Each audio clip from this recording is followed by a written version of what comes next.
I'm going to start first on this one. I think the question here is, will it recover? A couple of things. 65 million accounts worldwide that are active on the platform. It grew about 12% year over year, and about 21 billion hours of watch time were streamed last quarter, which is up a billion hours from the previous quarter. At the end of the day, this is what I think. Cathie Wood, this is one of her top 2 holdings. She has over $1.5 billion in the stock. She bought it 2 days before earnings. She bought a lot of it.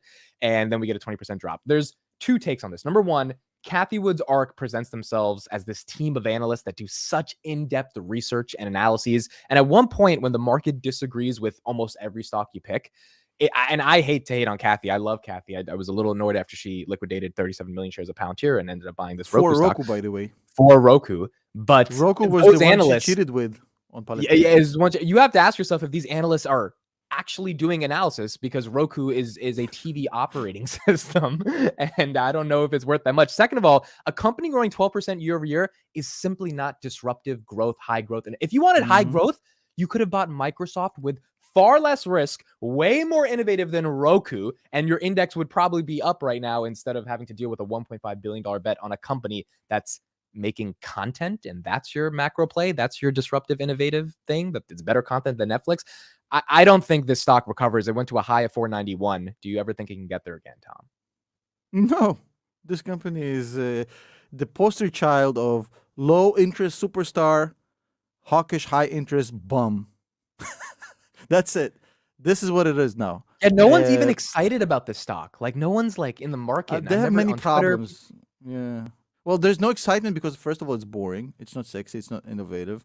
Yep. But beyond just these things, it lacks basic fundamental, I would say, business model strengths. So if you actually, like, I don't know anybody who owns Roku. Maybe you do. But they're not really good at getting you to pay monthly fees. There's no monthly subscription push on Roku. It's like once you own it. I know people who bought it years ago for like $30 and it's still there. They haven't paid a dime since. So it's a bit of a problem when you're selling like tangibles and you're not really selling subscriptions. At least even Peloton were better at selling subscriptions than Roku.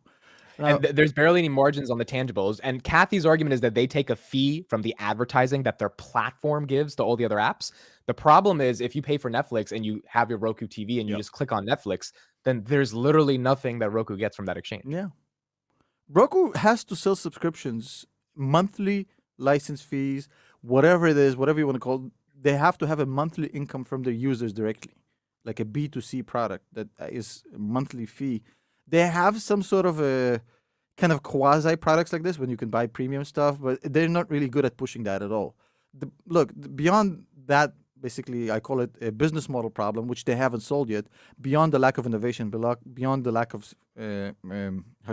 innovation, beyond the fact that they're really lack. They're basically they hired the former head of Fox Media to lead their Roku One division, which Roku One is their original content plan.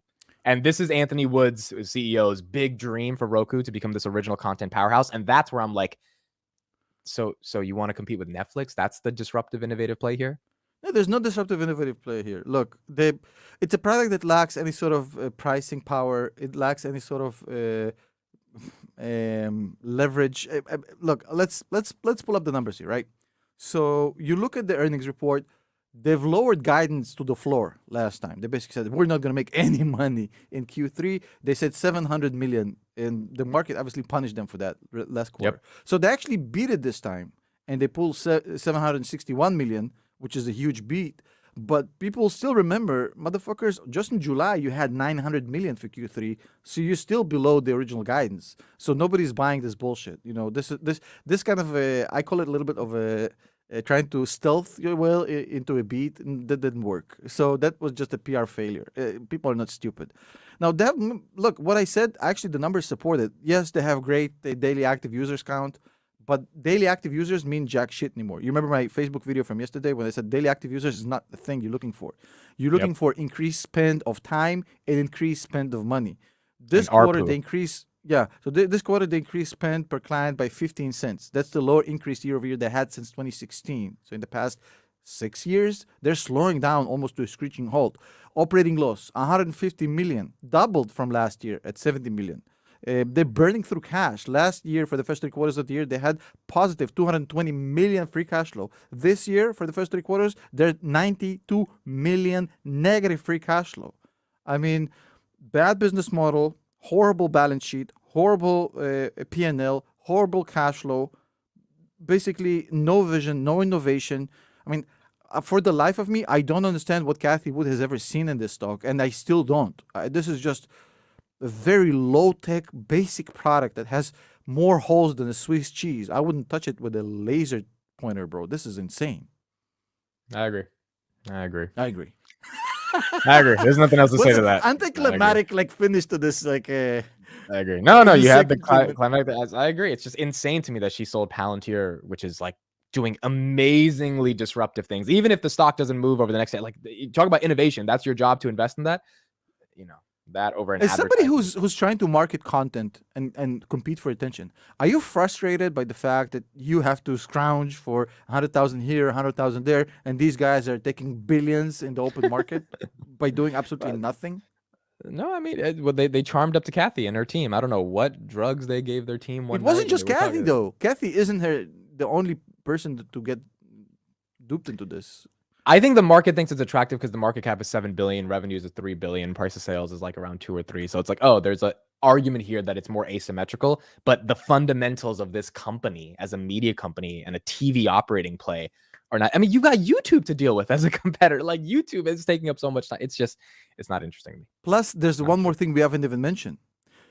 As it stands right now, with their lack of kind of subscription fees, significant, I don't know what I was trying to say, significant ones at least. I don't know. Let's just keep it in. The other problem is it's an ad tech business. So your main source of income right now is, from ads, right? So far, so good. Okay. So we talked about it with YouTube and Google. Right now, you can see what happens with YouTube and Google. Ad spend goes to the floor when recession comes. And if we're headed into a couple of years of bad times, I don't expect any ad tech businesses to do well. Look at what's happening with Facebook, with YouTube, with Google. I mean, all of them are taking a hit on the advertising spend. That's the first thing to go. When you have to cut, you don't cut employees, you start cutting by ad spend. That's the first thing that goes.